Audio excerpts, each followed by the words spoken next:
Yeah, bro. I get you.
Okay.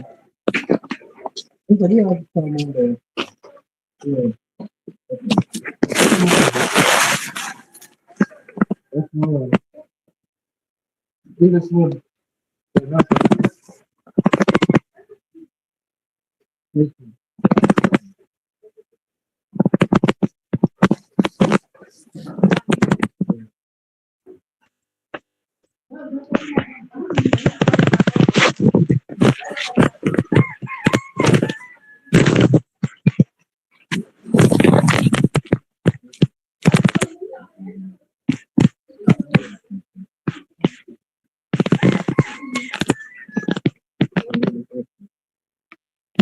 You do say yeah. Yeah.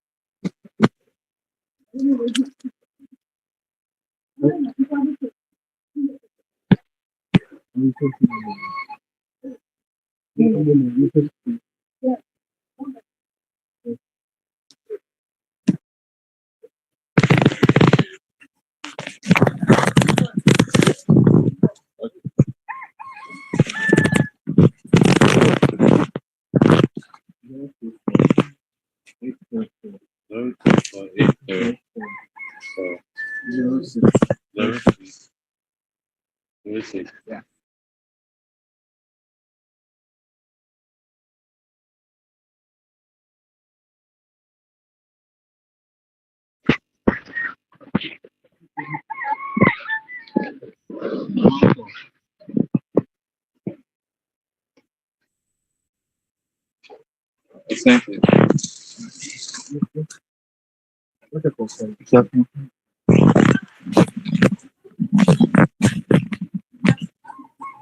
Yeah. Oh, no, it's okay. It's okay.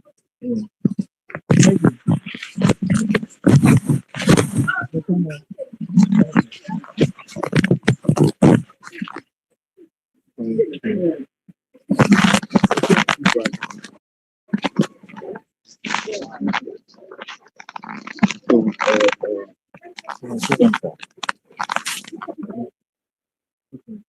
Yeah, yeah.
Yes, it appears larger on.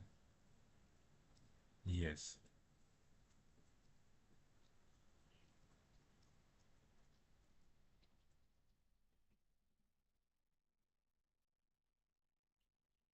We're on the you finished the anticoagulants. I think we are moving on to the next medication. Sorry, you finish on the clopidogrel.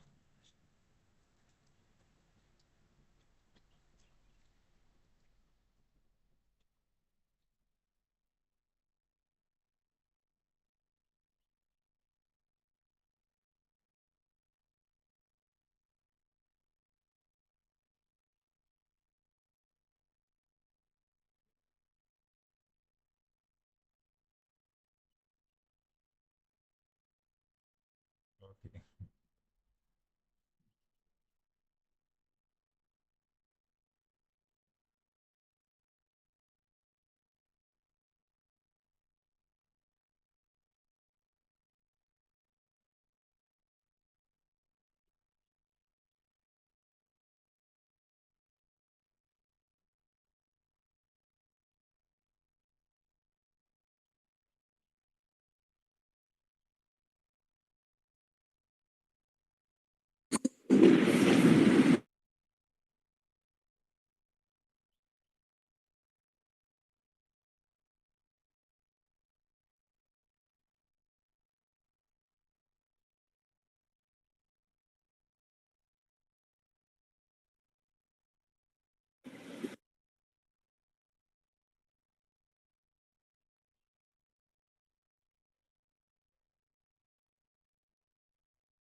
Hello.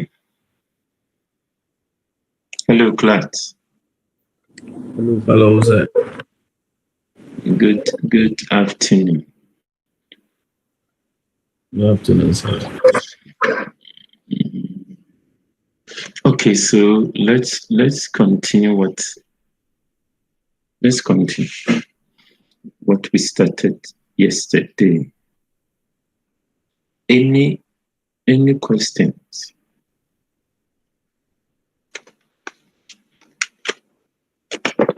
Any question or any questions about what we started?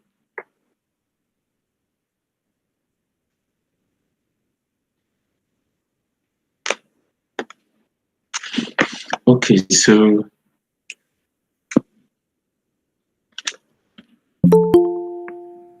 let's continue. So yesterday we were talking about statins.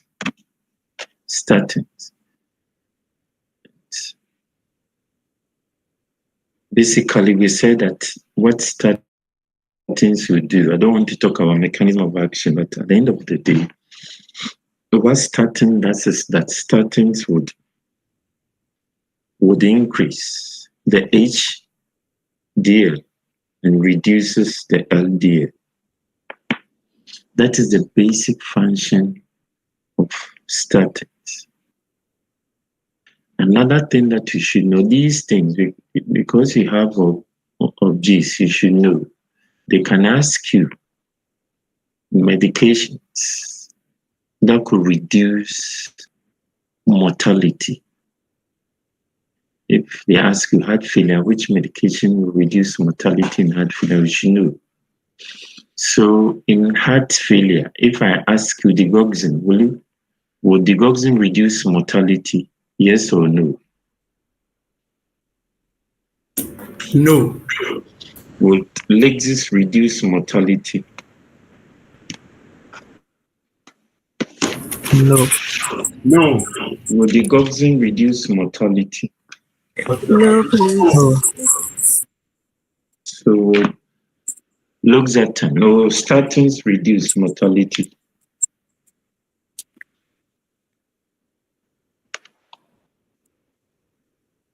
Hey, are you not talking? Effect of statin. You said what?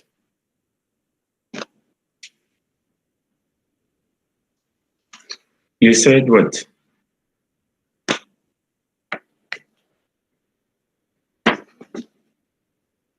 Will statins reduce mortality, yes or no? In ACS, yes. Will aspirin reduce mortality?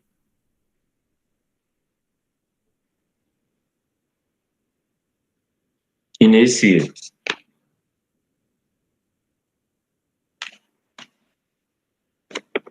So these are things that you should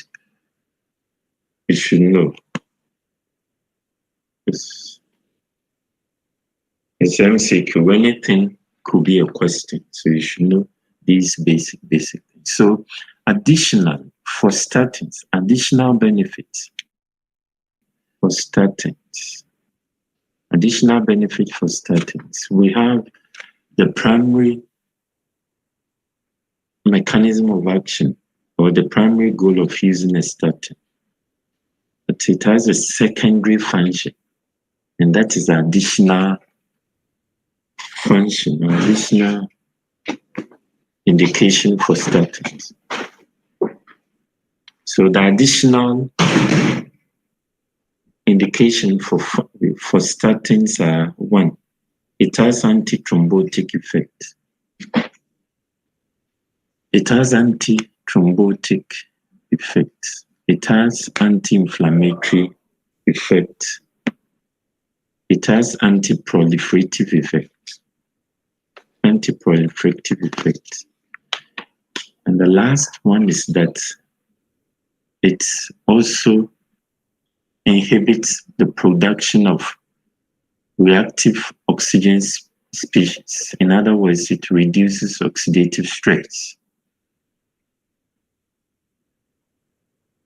So it would inhibit the production of reactive oxygen species in the endothelium. And I'm saying that in other words, it reduces oxidative stress. And these reactive oxygen species could damage the inner lining of the vessels, that is the endothelium. So statins will restore the normal endothelium function. Statins would do that. So these are additional benefits. Aside the lowering of cholesterol, these are additional benefits of statins. So it does have this anti-thrombotic effect, anti-inflammatory effect, anti-proliferative effect. These are additional functions of the statins. So we have examples of these statins are atorvastatin. We have other statins. But one thing I want you to know in using these statins, because you'll be having cases, and you should know few of the tricks in using the statins. Some of the statins are metabolized and excreted in the liver. Some are metabolized in the liver and excreted via the kidney. And therefore, if a patient comes with angina with renal issue, patient comes with angina with liver issues, then you know how to play your tricks. So if a patient comes, let me ask you this, if a patient comes with angina and renal issue, renal impairment,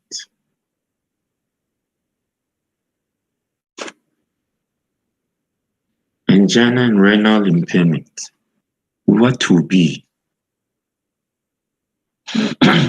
your choice in selecting statins? What will be your choice?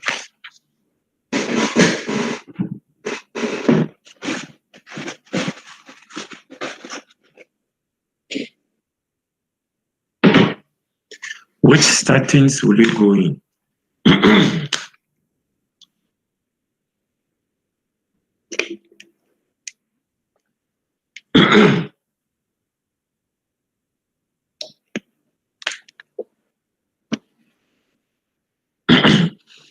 Hello, class. Hello, sir. So which statin will you decide for the patient? Now you have a patient having angina and renal impairment. Which statin will you consider for this patient? Can you hear me? Yes, please. Mm-hmm.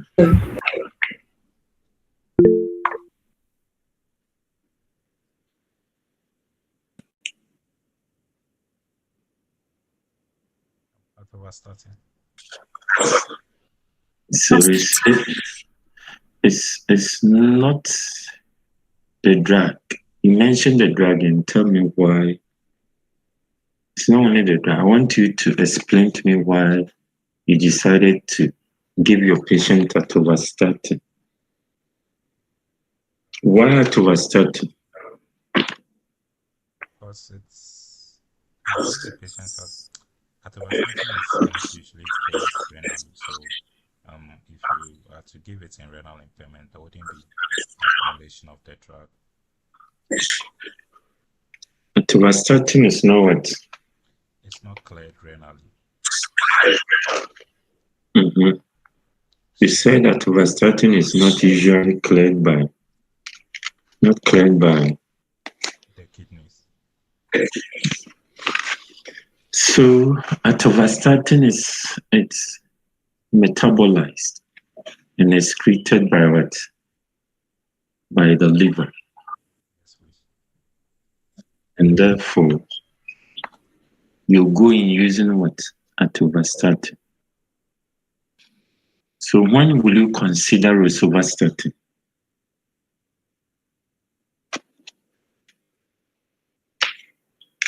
When will you consider rosuvastatin?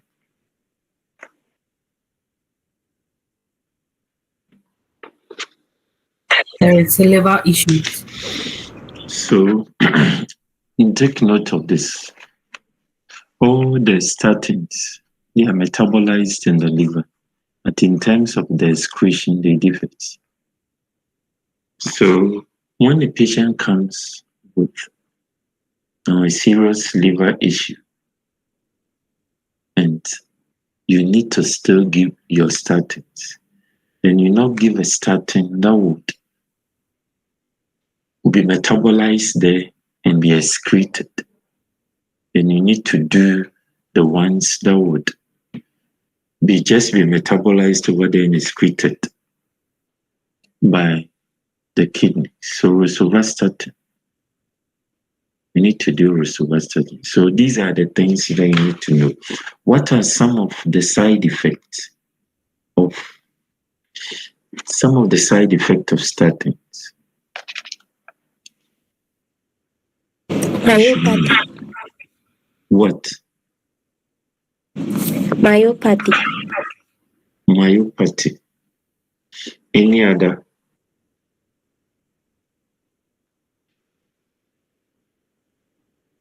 There's a common link to myopathy. There's a common side effect that we say. Who can tell me? Rhabdomyolysis. Rhabdomyolysis. So that is that. It breaks down the muscle, breakdown of muscles. So we'll be getting pain, muscle pain.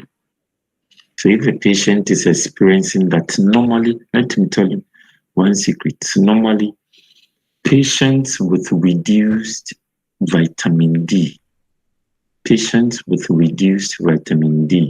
would experience at risk of getting rhabdomyolysis. So when you go in your free time, you can check vitamin D and rhabdomyolysis or statins and rhabdomyolysis. You can check these things and see. We have some studies that talks about this. That's patient with reduced vitamin D would be having what has a risk of developing rhabdomyolysis. So when they develop that, you can give vitamin D to aid in that. So what are some of the contraindications? Note these things. Side effect, common side effect. If you know about 5, it's okay. Contraindications, if you know very few, it's okay. Because of the cases, you need to know about these things. So all these medications that we are talking about, we talked about aspirin, we talked about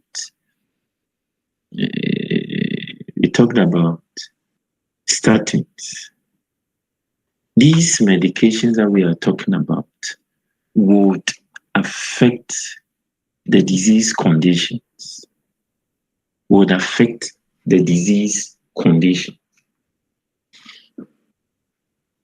It's the disease progression that would affect. We have other class of medications that would also reduce the symptoms or cause the relief. So it will cause symptoms relief of the chest pain. So I'm saying that we have touched on certain medication, antiplatelet, statins. These medications would affect the progression of the disease condition. But we have other medication that will not affect the progression. Because if you take statins and we are able to deplete statins, it would destabilize the plaque formation. Because in the plaque formation, we say that there's involvement of what? Of lipids. Lipids within, and the cells will feed on these lipids. That would ensure the growth of the plaque. So when I'm able to take or reduce or clear the lipids within the plaque formation, then you tend to destabilize the plaque. So it would affect the disease progression. But other class that we are going to talk about, these class of medication will cause a relief, symptoms relief and prevention. Symptoms relief and prevention. So patient comes with angina. You can give these medication. This medication will not affect the progression. It will affect what? The symptoms relief. Example of this medication. You could have beta blockers. You could have nitrate. These medication will reduce what? Will reduce the symptoms. If a patient comes with chest pain, you can give nitrate. These nitrate will relieve the patient from this chest pain. Never. So basically, this class of medication will reduce the symptoms and help in preventing these crises. What this medication basically does is that they reduce the workload. So these medications are directed towards reducing or decreasing the workload. So either they reduce the heart rate. This medication will reduce the heart rate. And reducing the heart rate basically means it has a negative chronotropic effect. Negative chronotropic effect. And it also reduces the force of contraction, force of ventricular contraction. When you're able to reduce force of ventricular contraction or reduce the heart rate, then you'll be able to reduce the pain that the patient is experiencing. So these are the next class of medication that we are going to talk about. Please, is it clear?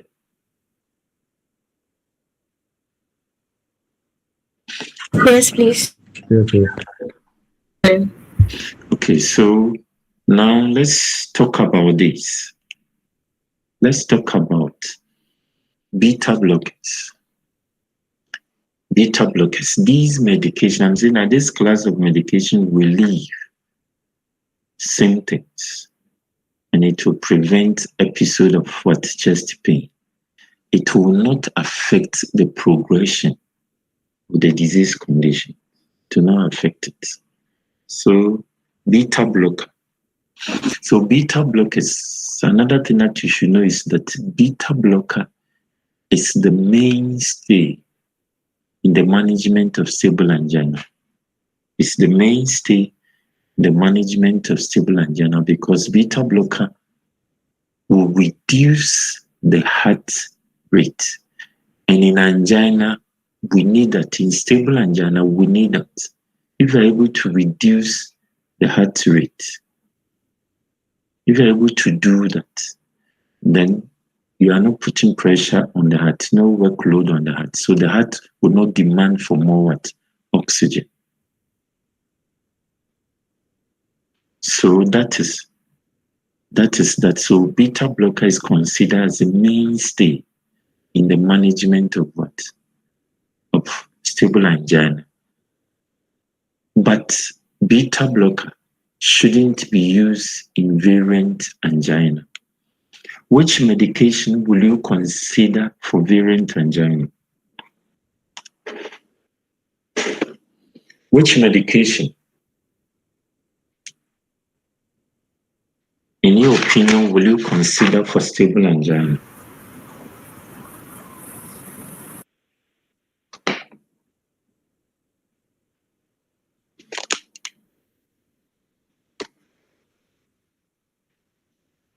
Which medication will you consider for variant angina? Calcium channel For variant blocker. angina, include calcium channel blocker. So calcium, we'll talk about that. What type of calcium channel blocker will you give?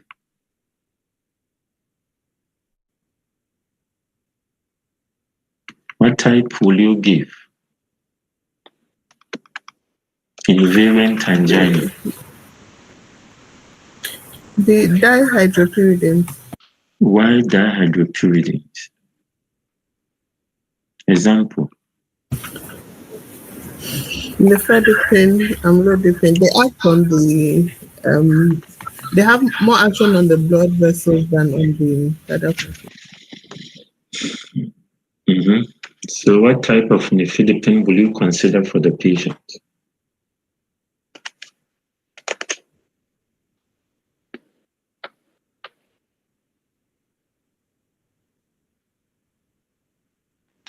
What type of nifedipine will you consider for the patient?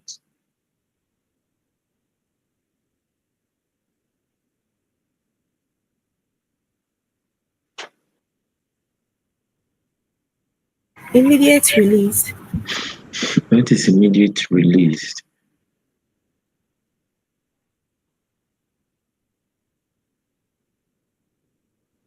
So I will talk about that. It's not, you cannot just say dihydropyridines. You need to be specific and tell us. Because if you tell me nifedipine, we have the short actings, we have the long actings. So which type will you consider? And I like the reasoning why you should consider A, you shouldn't consider B. So let's finish with the beta blockers then. So beta blockers are the mainstay in the management of angina. It's the first line. It should be, if the person can tolerate, then it should be taken as the first line. If the person can tolerate, it should be taken as the first line. Another thing that you should know is that it reduces mortality. Reduces mortality in MI patient and heart failure patient.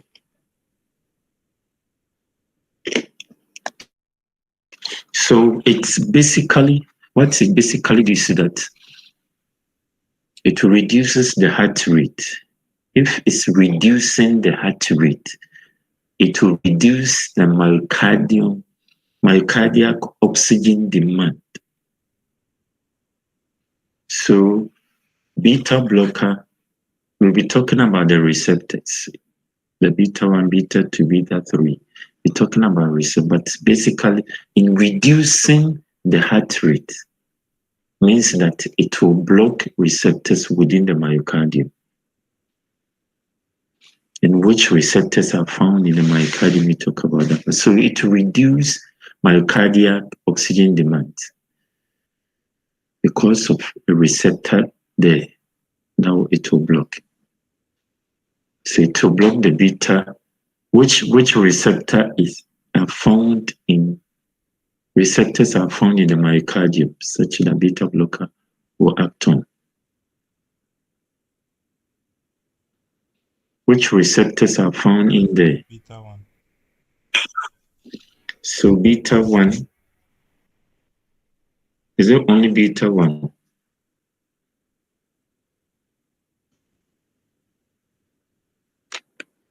Is it only beta 1?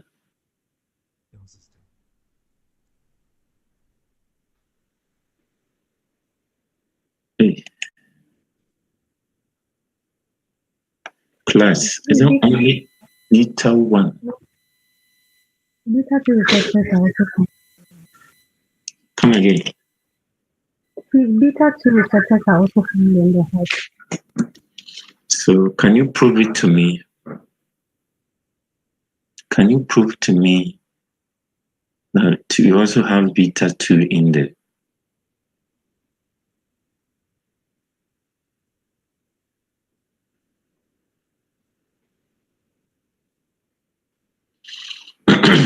Who can prove to me that we also have beta 2 in the myocardium?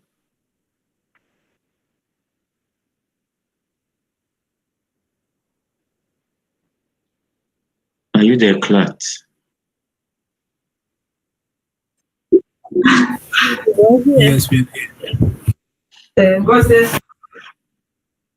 Vanessa, Sir. are you there? Yes, sir. I want to hear your voice.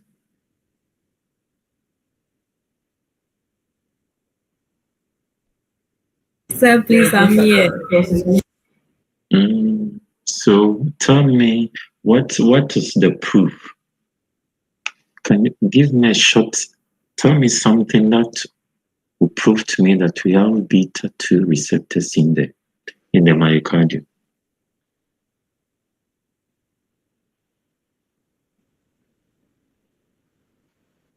So I'm still thinking. Good. Somebody who is BB. Who is BB? Do you know what? When you give salbutamol is what? Beta 2 agonist. Why is it that when you give salbutamol oral to a patient, the patient will experience palpitation? Why is it so?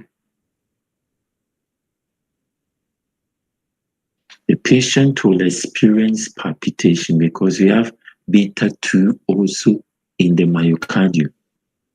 But predominantly, we have beta 1.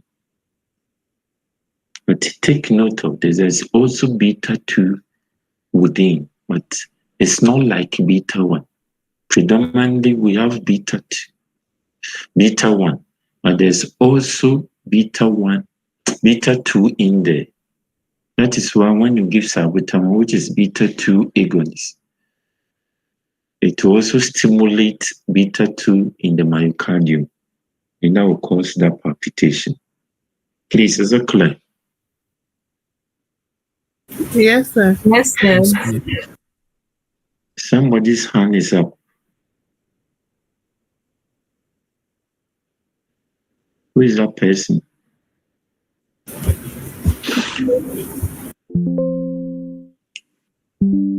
Okay, so what beta blockers does is the beta blocker will block adrenergic receptors within the myocardium. I am saying adrenergic receptors. So we have the beta 1, beta 2 within the myocardium. And blocking these receptors will decrease the heart rate and the force of contraction. And again, if these two things are being decreased, then it will also aid in reducing the BP. Hence, there will be lowering of what? BP. So the advantage is that there's reduction in myocardial oxygen demand as a result of blocking the adrenergic receptors. And this will reduce the heart rate and also reduce the force of contraction. And this will also reduce the BP. So that is important to know that. Now, let me ask you,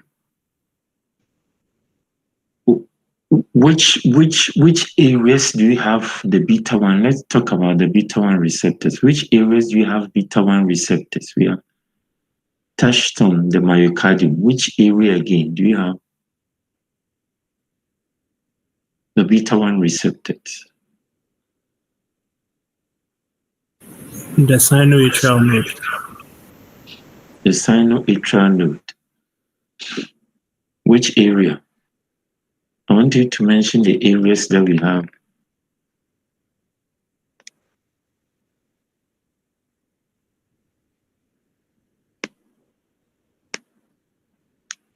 The kidney. The kidneys, please. The kidneys. So, beta 2 receptors, which areas? Beta 2, a lot. So tell me, beta 2 receptors. The lungs and skeletal muscles. The lungs and the skeletal muscles. Which area again?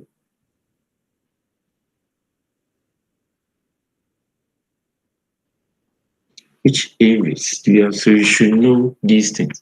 Beta 3, which part of the body has the beta 3? The fatty tissues. So the adipose tissues, we have that. Now, let's narrow down to the medication. Tell me the beta blockers that will block beta 1. Which medications would affect the beta 1? Metoprolol, atenolol, nebivolol. I think those are the ones I'm sure of. So you should please know medications that will affect the beta 1. Which medications would affect, which beta blockers would affect the beta 1 and beta 2?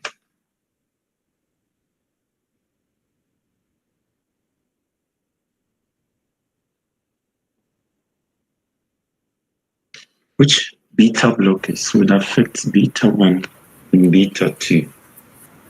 Carvedilol. Propranolol.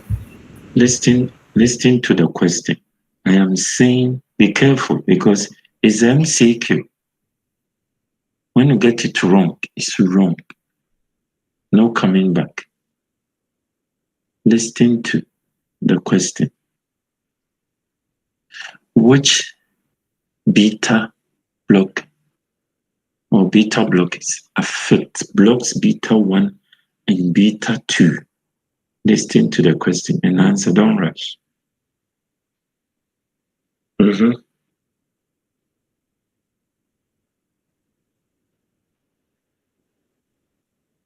Somebody said propranolol. You are right. Propranolol. What again? Nadolol.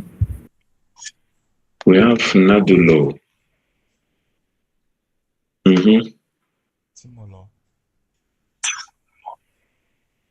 We have timolol. So somebody started by saying carvedilol. Be careful. I said ones that will affect beta blocker, beta 1 and beta 2 only. So you should know some of the beta blockers that will affect beta 1, beta 2, and alpha.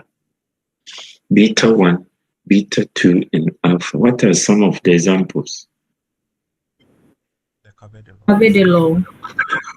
So carvedilol is one. Labetalol. Labetalol. Labetalol. So you should know this. Those beta blockers affect the alpha, affect beta 1, beta 2, and alpha. Affect this. Then another thing that you should know is that some of these beta blockers are water soluble.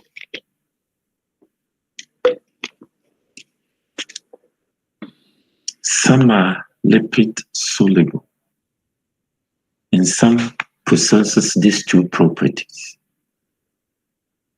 So tell me which beta blocker or beta blockers are soluble in water, are water soluble. What are examples of those beta blockers?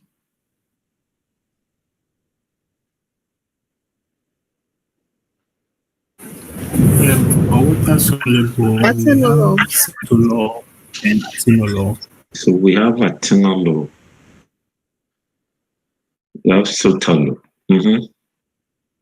Bisoprolol. So put the bisoprolol down. We'll come back to bisoprolol. We'll come back to bisoprolol. Which of the beta blockers have that lipid solubility? Metoprolol. Propranolol, good. Propranolol. What again? Metoprolol. Metoprolol. What again? Come again. Labetalol. Labetalol. So why do you have to know these things? I'll come back to that. Why do you have to know this? Then the last one I want to touch on is which of the beta blocker blockers have or had that property of having both water soluble and lipid soluble? Bisoprolol. It's the bisoprolol. Bisoprolol. So note this. It has those both. It has water solubility and lipid solubility. Why do you have to know whether it's soluble in lipid or soluble in water? Why do you have to know this? What is the essence of knowing this? Because the ones that are lipid soluble have a tendency to cause CNS side effects like sleep disturbances. Good. So it means that if you have a case and the patient comes with confusion, angina with confusion, angina with insomnia, you won't go in using beta blockers that are soluble in lipids, because this allows these beta blockers to get into the brain. So we prefer in this case to use water soluble ones. That is that if a patient comes with a renal issue, you prefer to give water soluble beta blockers. Water soluble beta blockers. Prefer to do that. So you should know these small things about the beta blockers. Good. Let's talk about the side effects. What are some of the side effects of these beta blockers? Mention one or two side effects of beta blockers. Hypokalemia. It will cause what? Bradycardia. It will cause bradycardia. Hypokalemia. Somebody said hypokalemia. How will you explain this?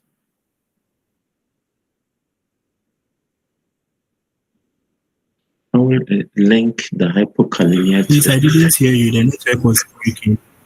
I am saying, how do you link the hypokalemia to beta blockers?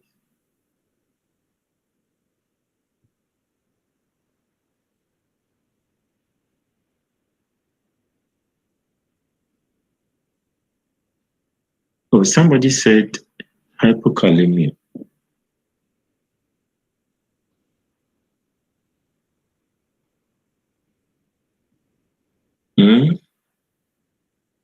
So, bradycardia, what again about the side effects? What again about the side effects?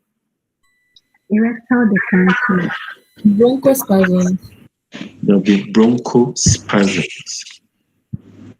So, there'll be vascular spasms or bronchospasms. So, in terms of contraindication, is it contraindicated in asthmatic patients? Yes, sir. Is it contraindicated in asthmatic patients? Yes or no?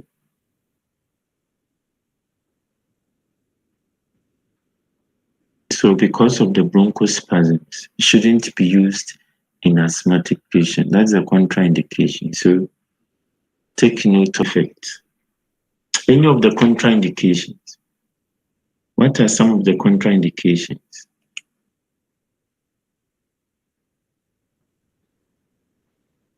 Any of the contraindications? Is contraindicated in heart block. So what is heart block?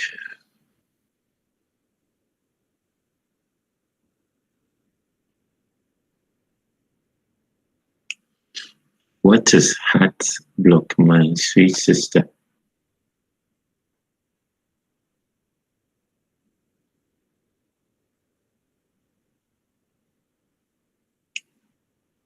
Oh, who said heart block?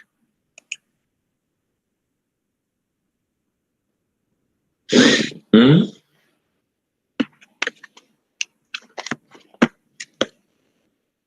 Oh, good. So, a little advice to you guys. A little advice. Especially the orals. When you go to the orals, a little advice.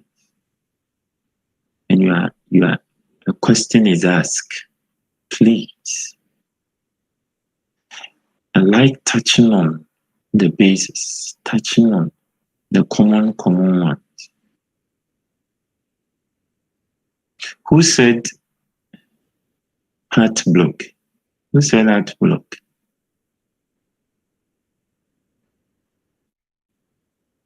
Hey, somebody said heart block. Who said it?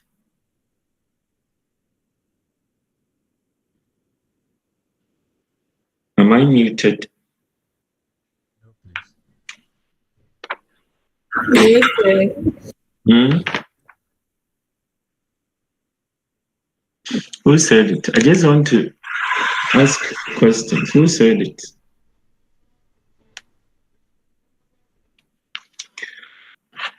I was talking to a ghost. Listen, beta blocker, be careful about this. Be careful about this. Beta blocker, depending upon the heart block, beta blocker can be contraindicated or not. Please. Contraindicated in first degree block. Do you get it? Yes, sir. Yes, sir. It's contraindicated in second and third degree block. In first degree block, it's not contraindicated. So don't generalize it like that. Is it clear? So if a patient coming, assuming you are in